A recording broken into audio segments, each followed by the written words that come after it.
Well, hello again from the Prince Faisal Stadium here in Riyadh. First of all, let us just enjoy the silence, because every video update so far has been to the backdrop of car horns. On that, I don't know what, guys, just accept your fate. You know, you're going nowhere, you're stuck in traffic, just turn the radio up, or go onto YouTube and enjoy the back catalogue of these video diaries. Do something other than toot your horn. But anyway, let's just enjoy the relative tranquility here inside what has quickly become a deserted stadium. Not that it was quiet in here over half an hour ago, and just behind us there we had Freddie Mercury, we had blading races, ticker tape, streamers, and fireworks too. I mean, not even the World Cup winners across the border in Qatar will be treated to that splendour, I don't think. It was quite something to mark the Newcastle's victory, the 5-0 win over Saudi and the Asian champions, it should be said, Al-Hilal, even though I must say there's a massive caveat to that. They were hugely depleted. It was pretty much the reserves, but nonetheless a 5-0 victory which saw Newcastle lift the Diriyah Season Cup. And I said to Eddie Howe afterwards, is that the trophy drought over? To which he replied, is that a question? I said, no, just a stupid statement, basically, ignore me. So yeah, Eddie's thoughts on the game, he thought he pretty much echoed what I was going to say. Within my own reflections, you know, I didn't think Newcastle were great for large periods. Certainly in the first half, one or two players looked a little stodgy, and they needed the game. If anything, it just shows you the level these guys operate at. To have had 2 or 3 weeks away and to come back and look as if they are back in pre-season. They didn't really look at it, but then in the second half the quality told, and you know, when you've got a player in the form of Miguel Almiron to come on and take the game away from Al-Hilal with two wonderful goals in the second half. Joelinton got 2 good goals in the first half, and yeah, Dylan Stevenson with the first for his boyhood club was nice at the end there to make it 5-0. So there we go.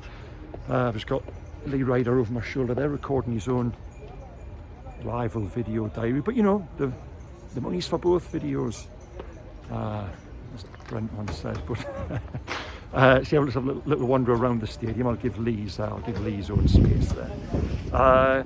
And I asked for a couple of questions there on Twitter before as to what you want to know about. Every question coming back pretty much straight away was injury updates on Joelinton and Chris Wood, who both limped out here. Well, first of all, Chris Wood has got a back problem. He's just walked past me there in the mix zone, and he seemed hi guys, there we are, hello, and he seemed okay. Eddie Howe said just precautionary. Joelinton I'd be slightly more concerned about, because Eddie said that he felt his hamstring now. He thinks he's okay.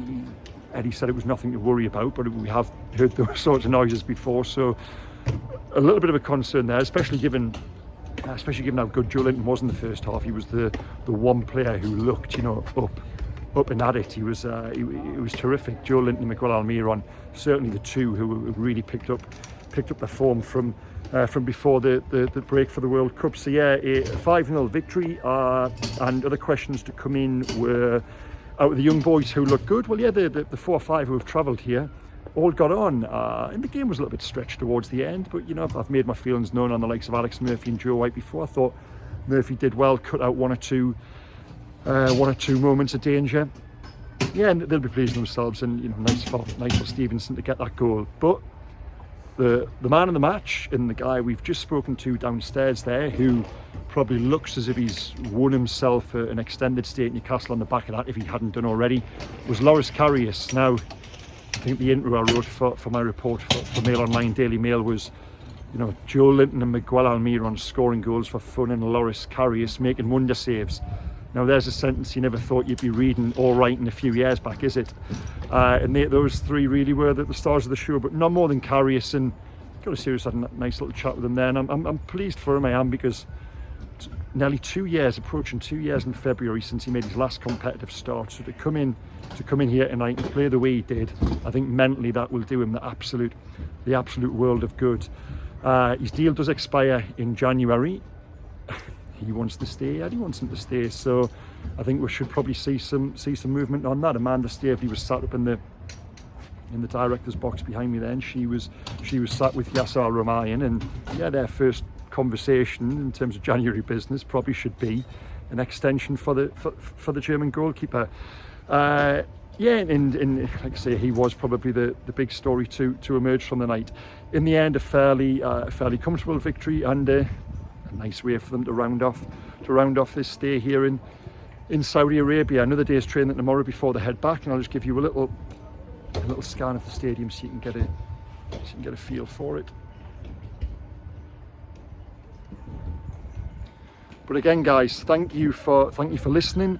If you go onto my YouTube channel, there's a little video there from before the game, and I've also uploaded the scenes at the end there as I described with the celebrations as they were presented the trophy. So yeah, you know, Mail Online, again, we're now housing these videos at Mail Plus too, so please subscribe to Mail Plus, hit subscribe on YouTube, you know, that's what the kids are saying. So thanks again, take care, and we'll speak soon. Bye bye.